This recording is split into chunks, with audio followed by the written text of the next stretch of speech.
Hello, good morning बच्चे। Welcome on YouTube channel virtual Vidya. You know very well myself engineer R K Roy and BTech mechanical engineering from Patna and I teach you physics and today I teach you angle between vectors.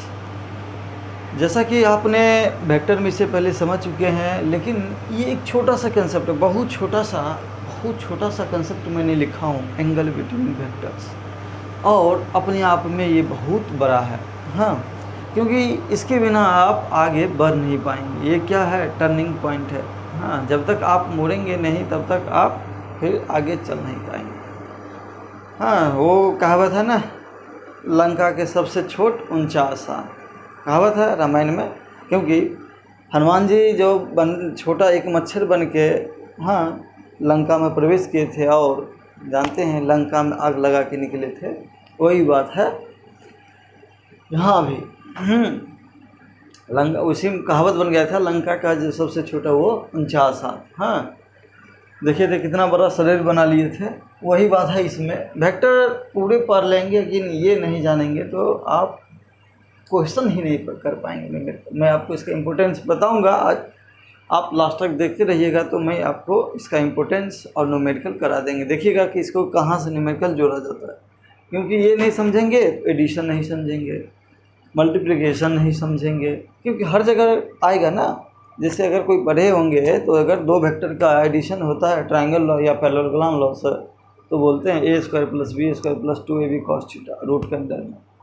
ये theta कहाँ से, जब तक आपको theta ही नहीं मालूम तो कहाँ से उसमें वैल्यू रख दीजिएगा, इसके लिए ये ज़रूरी है। हाँ, और इससे पढ़ने से पहले एक ये भी ज़रूरी है, क्या? Parallel shifting. Parallel shifting of vector. बच्चों, मैं बहुत कम समय में और बहुत बड़े बात पढ़ाता हूँ। समय मैं बहुत कम लूँगा कि मैं जानता हूँ, ज़्यादा बर्बाद नहीं करूँगा। देखिएगा 10 से 15 मिनट में कैसे क्लियर हो जाएगा। एक न्यूमेरिकल भी कर लेंगे फटाक। आइए, पैरेलल शिफ्टिंग वेक्टर क्या होता है? ये कुछ नहीं है, सिंपल कहता है कि वेक्टर का अपना वैल्यू किस लिए, मेरा अपना वैल्यू किस लिए है कि मैं फिजिक्स पढ़ाता हूँ। और कुछ है? आज मैं फिजिक्स पढ़ाना छोड़ दूँ तो आपको नज़र में मेरा वैल्यू क्या हो जाएगा? कुछ नहीं रहेगा। और वैसे ही वेक्टर का अपना जो वैल्यू है किसके लिए है? डायरेक्शन के लिए है। मेन क्या है? डायरेक्शन के लिए है। तो ये बोलता है पैरेलल शिफ्टिंग कि बेटा डायरेक्शन तुम चेंज मत करो और मुझे जहाँ मन है उठा के ले चलो। समझ गए? मैग्नीट्यूड तो चेंज करने वाले रहे हैं नहीं, कर नहीं सकते हैं। तो क्योंकि जो 10 न्यूटन का फोर्स है 10 न्यूटन ही लगाएगा ना। ऐसा नहीं ना कि आप अगर मान लीजिए दुकान गए, आपको 5 केजी चीनी का रुपये दिए तो क्या आप 4 केजी लीजिएगा? नहीं। तो मैग्नीट्यूड तो रहता है, ये कोई बात नहीं, लेकिन इसका अपना पहचान किसके लिए? डायरेक्शन के लिए। क्योंकि स्केलर में भी क्या होता है? स्केलर में भी मैग्नीट्यूड होता है, लेकिन वहाँ डायरेक्शन नहीं होता। यहाँ पर क्या है? मैग्नीट्यूड भी होता है, डायरेक्शन। तो इसका मेन पहचान है डायरेक्शन के लिए। समझे? जैसे मेरा मेन पहचान क्या है? फिजिक्स पढ़ाने की। हाँ, और अगर कोई एक्स्ट्रा बोलेगा तो NIT से, इसलिए नहीं तो मनुष्य तो मैं भी हूँ, सभी मनुष्य, आप भी मनुष्य हैं, लेकिन पहचान मेरा स्पेशल किस लिए है कि मैं फिजिक्स पढ़ाता हूँ। हाँ, इसलिए। अब अच्छा पढ़ाता हूँ कि बुरा, वो तो आप लोग डिसाइड करेंगे। तो इसका भी पहचान है अपना, किसके लिए? डायरेक्शन के लिए। तो ये बोलता है क्या पैरेलल शिफ्टिंग में, जो बेटा मुझे डायरेक्शन चेंज मत करो, मेरा डायरेक्शन चेंज मत करो, और जहाँ मन है उठा के ले चलो। आपको मन है तो अपने घर ले चलिए, कोई दिक्कत नहीं। जैसे कोई ये वेक्टर है, तो इसके अकॉर्डिंग मन है तो हमको यहाँ लिख दिए ऐसे। पैरेलल शिफ्टिंग यानी इसी के डायरेक्शन चेंज नहीं होना चाहिए। और पैरेलल लाइंस क्या होता है? दोनों के बीच के डिस्टेंस हमेशा कांस्टेंट। या देखिए, जैसे ये अगर हॉरिजॉन्टल से 30 डिग्री एंगल बना रहा है तो यहाँ भी ये हॉरिजॉन्टल से 30 डिग्री एंगल बना रहा है। कहीं भी शिफ्ट कर सकते, मन है तो यहाँ कर दिए, मन है तो यहाँ कर दिए, यानी कहीं भी शिफ्ट कर सकते हैं, यहाँ कर दीजिए। समझे? तो पैरेलल शिफ्टिंग क्या है कि वेक्टर को बिना डायरेक्शन चेंज किए कहीं शिफ्ट कर सकते हैं, बस समाप्त, इसका और कोई काम। अब आइए एंगल क्या होता है वो समझते हैं। एंगल क्या होता है, देखिए आप इसे पहले कोऑर्डिनेट ज्योमेट्री में पढ़े होंगे, सिंपल एंगल, हाँ, कि दो रेखे है या दो स्ट्रेट लाइन है, उसके बीच जो एंगल बन रहा है वो नाप लेंगे, हो जाएगा। लेकिन यहाँ पे वो थोड़ा दिक्कत है, हाँ, ये कहता नहीं, पहले एंगल नापने से पहले देखना होगा कि हम सही से सुजतिव रूप से हम हैं कि नहीं अपने स्थान। तो एंगल के लिए बोलता है कि पहले आप चेक करने से पहले आप एक बार देख लीजिए क्या, तो मैं जो एंगल बना रहा हूँ क्या वो टेल एंड टेल है,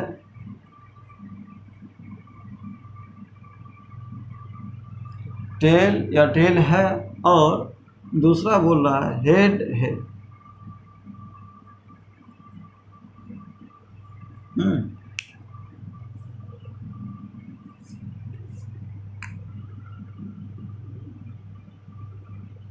हेड है, यानी ये देखिए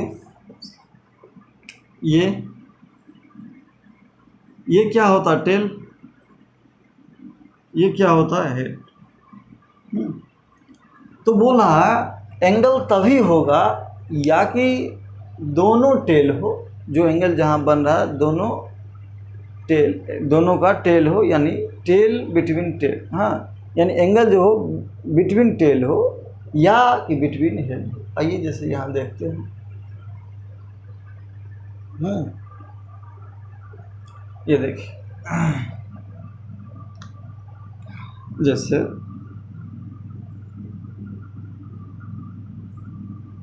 यहाँ पर क्या है, एंगल जो बन रहा है दोनों टेल है, तो ये थीटा सही है, अगर 30 डिग्री है तो सही है,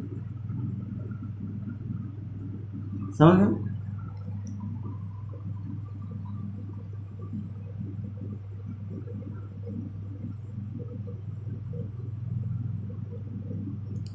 ये थीटा अगर 60 डिग्री है तो सही है, क्योंकि यहाँ पर क्या है, टेल टेल है, यानी angle between tail and tell.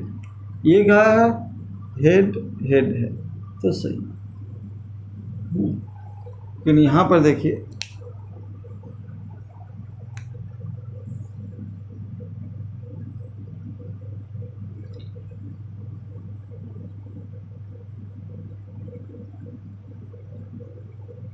One 30 degree है, यहाँ पर बोलेगा कि बताइए एंगल बिटवीन वेक्टर्स क्या है। अगर आप थीटा इक्वल टू 130 लिख दिए तो गलत है। यहाँ पे क्या है, अभी एंगल जहाँ पर आप लिख रहे हैं वहाँ पर क्या है, टेल है एंड हेड है, जो कि रूल बोलता ही नहीं। वेक्टर तो बोला कि हम जब भी एंगल मेरे बीच होगा या कि दोनों टेल होगा या कि दोनों हेड होगा, लेकिन यहाँ तो टेल हेड है, तो ये एंगल नहीं, हम वैल्यू नहीं करेंगे। तो बोलेंगे सर एंगल क्या होगा, तब ये कहेगा कि भाई तुम्हें तो मैं पहले बता चुका हूँ पैरेलल शिफ्टिंग, मुझे यहाँ से यहाँ शिफ्ट कर दो ना। इसको क्या किए, पकड़ के उठा के यहाँ पर रख दिए, हाँ, इसको उठा के यहाँ से रख दिए, रहने दीजिए, या इसी डॉट से ऐसे ऐसे कर दीजिए। तो देखिए ये तो पैरेलल है ना, यहाँ से यहाँ, हाँ, एक स्ट्रेट लाइन होता अगर मिलाते तो क्या होता 180, यहाँ कितना बच जाएगा 50। अब देखिए ये क्या हो गया है, इसे भूल जाइए, अगर भूल जाते हैं तो यहाँ क्या है टेल, इसका भी क्या है टेल, तब आप दोनों टेल एंड टेल के बीच हुआ, ये क्या होगा 50 डिग्री, ये एंगल सही है, समझे। तो ये एंगल सही है, सिंपल है। आपको कहीं भी होगा वो शिफ्ट करके लाना होगा, या कि टेल टेल पे या हेड हेड पे। ठीक है, आइए क्वेश्चन करते हैं, जो दोनों का मिक्स है, अपने आप समझ आ जाएगा।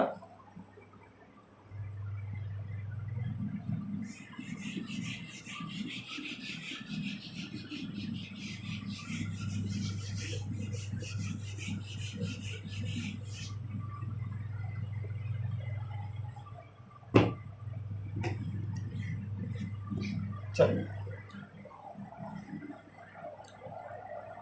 देखिए इधर ए वेक्टर है tan i कैप, दूसरा में बी वेक्टर है tan j कैप, तीसरा में सी वेक्टर है tan i cap plus tan j cap, चार में डी वेक्टर है tan i कैप प्लस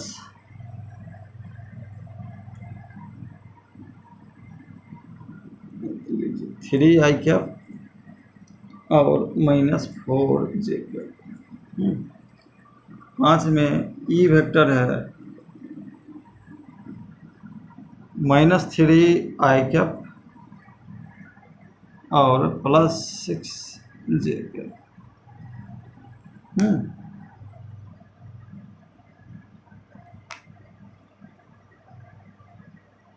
या 3j कैप ले लीजिए, चलिए ज़्यादा ही नहीं, इतना ही लीजिए। अब आपको पूछ देगा कि बताइए एंगल बिटवीन रेंडमली कुछ भी A vector and C vector, B vector and D vector, कुछ भी पूछ देगा। हाँ, तो आप कैसे निकालेंगे? आइए, या कि देखिए ये ऐसे है ना, या कि आपको आई कैप जे कैप में दे दिया, या कि इसी को आपको इधर लैंग्वेज में दे देता ए वेक्टर। हाँ, ये क्या है? ए वेक्टर, ठीक। यहाँ फिर दे देता ये क्या है? तो बी वेक्टर, सी वेक्टर, ये दे देता सी वेक्टर। हाँ, ये दे दे। देखिए रैंडमली कैसे क्वेश्चन आपको फंसाने के लिए दिया जा सकता है। डी वेक्टर है, सी वेक्टर हो गया, ये दे देता है इसे डी वेक्टर। हाँ, और ई वेक्टर ऐसे दे देता ई वेक्टर। ये सब सही है। ये क्या है? C vector, 45 degree angle. D vector क्या है?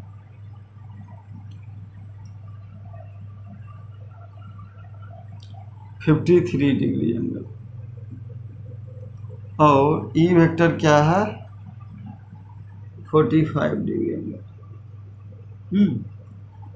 या कि देखिए ये लैंग्वेज में दे दिए हैं, या आपको ऐसे ड्रॉ करके दे देता, तब पूछता कि बताइए बी वेक्टर और डी वेक्टर में एंगल क्या होगा, ई वेक्टर में सी वेक्टर में एंगल क्या होगा। हाँ, ये सब आपको पूछ सकता था।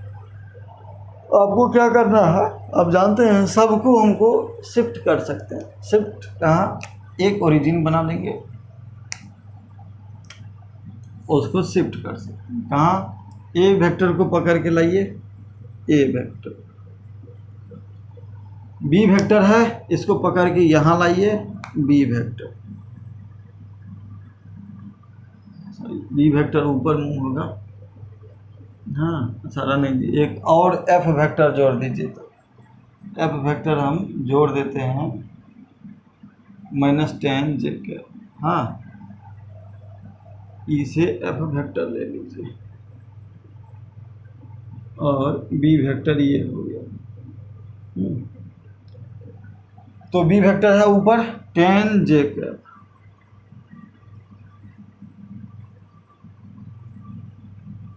बी वेक्टर हो गया। उसके बाद एफ वेक्टर भी ले लीजिए, एफ वेक्टर हो गया। सी वेक्टर कहाँ? 45 डिग्री एंगल पे, इसको पकड़ के यहाँ से यहाँ शिफ्ट कर दिए, ये क्या हो गया? 45 डिग्री एंगल, ठीक। डी वेक्टर क्या है? 53 डिग्री एंगल, ऐसे D vector 53 degree angle. E vector क्या है? 45 डिग्री एंगल। हाँ, एफ वेक्टर एक्स्ट्रा एक जोड़ दिए। अब आपको जब यहाँ पे सबको खींच के एक पॉइंट पे ले आए, सबको ओरिजिन पे यहाँ खींच के ले आए, तो आप किसी से पूछे ना, बोल देगा ये ए वेक्टर है, ये कौन सा हम लिखे हैं, सी वेक्टर। हाँ, सी वेक्टर, ये है डी वेक्टर, ये है ई वेक्टर, एफ वेक्टर ये है नीचे। हाँ, अब आपको पूछ दिया angle between B vector and C vector. B vector कहाँ, ये B vector and C vector क्या हो जाएगा, 45। पूछ दिया B vector and D vector. देखिए बी वेक्टर यहाँ है, बी वेक्टर यहाँ है और डी वेक्टर यहाँ है। इसके बीच के एंगल कितना हो गया, 90 यहाँ से यहाँ प्लस 53। बी एंड डी के बीच क्या हो जाएगा, 90 प्लस 53, क्योंकि सबका टेल तो यहाँ पर ले आए हैं खींच के, तो सभी टेल के बीच टेल हो जाएगा। तो कितना हो जाएगा, बी एंड डी के बीच 90 प्लस 3। और जो भी रैंडमली उठा के देख लीजिए, सी एंड डी, देखिए C vector and D vector, ये है C and D, C and D क्या होगा, सी एंड डी के बीच 45 प्लस 53 हो जाएगा। और कोई भी रैंडमली उठा सकते हैं, ई वेक्टर डी वेक्टर। तो देखिए डी वेक्टर क्या है, ये ई वेक्टर ये है, ई एंड डी के लिए क्या हो जाएगा एंगल, देखिए ये 90 होता है तो ये 37 बच जाएगा और इधर 45 बच जाएगा। तो क्या हो जाएगा 45 प्लस 37, यानी अब कोई भी एंगल निकाल सकते हैं किसी के बीच। बस पहले क्या करेंगे, इसको शिफ्ट कर लेंगे, या अगर ये भी दिया रहेगा तो पहले इसको यहाँ पर ले चलेंगे। हाँ, उसके बाद एंगल दिखाई देने लगेगा। और एनालिटिकल से ज्योमेट्रिकल प्रेजेंटेशन में अच्छे से फर्स्ट लेक्चर सेकंड लेक्चर में बताया हूँ, आप लोग वहाँ जाके देख ले। तो देखिए ये एंगल बिटवीन वेक्टर्स का कन्फ्यूजन बिल्कुल क्लियर हो। यदि कोई डाउट रहा हो तो आप कमेंट बॉक्स में डालिएगा, मैं फिर से समझाऊंगा, दूसरे तरीके से अच्छे से समझाया जाएगा। हालांकि मुझे उम्मीद है कि पूरे समझ आ गया होगा, इसमें कुछ नहीं है। जो जहाँ वेक्टर है उसको एक ओरिजिन पे लाया जाए, हाँ शिफ्ट किया जाए, उसके बाद अपने आप देख लीजिए ना, टेल के बिटवीन टेल होना चाहिए, जो टेल बिटवीन टेल होगा वही क्या हो जाएगा, एंगल होगा, या कि हेड एंड हेड होना चाहिए। तो इसको अगर चाहते हैं ई डी वेक्टर को, तो यहाँ भी ऐसे भी खींच के, यहाँ है ना मन है तो इसको ऐसे भी ला सकते थे, ये भी डी वेक्टर है, तभी एंगल सेम ही वही होगा। हाँ, सी एंड डी के बीच निकाला जाएगा तो वही होगा। अब सी को भी क्या करेंगे, यहाँ से नहीं लेके यहाँ लाएंगे, यानी अब हेड हम ओरिजिन पे लटका रहे हैं, तब भी सेम होगा। 45 एंड 53 देखते हैं, वर्टिकली अपोजिट हो जाएगा। तो कुछ से भी कीजिए सेम ही होगा, बस कंसेप्ट होना चाहिए कि एंगल तभी होगा या कि दोनों टेल हो या दोनों हेड हो। ठीक है, यदि और कोई कन्फ्यूज़न हो तो बस आप कमेंट बॉक्स में डालिएगा, मैं आपको उसका दूर करूँगा, वीडियो बना के अपलोड कर दूँगा। चलिए थैंक यू। और हाँ, आप लोग अगर सब्सक्राइब नहीं किए हैं तो जल्द से सब्सक्राइब बटन दबाइए, क्योंकि डेली हम लोग एक न एक अच्छे वीडियो हर सब्जेक्ट का अपलोड करते हैं। आपको नोटिफिकेशन जाएगा, आप पढ़ लीजिएगा, कोई डाउट होगा तुरंत कमेंट बॉक्स में डालिएगा, आपको सॉल्यूशन मिल जाएगा। धन्यवाद।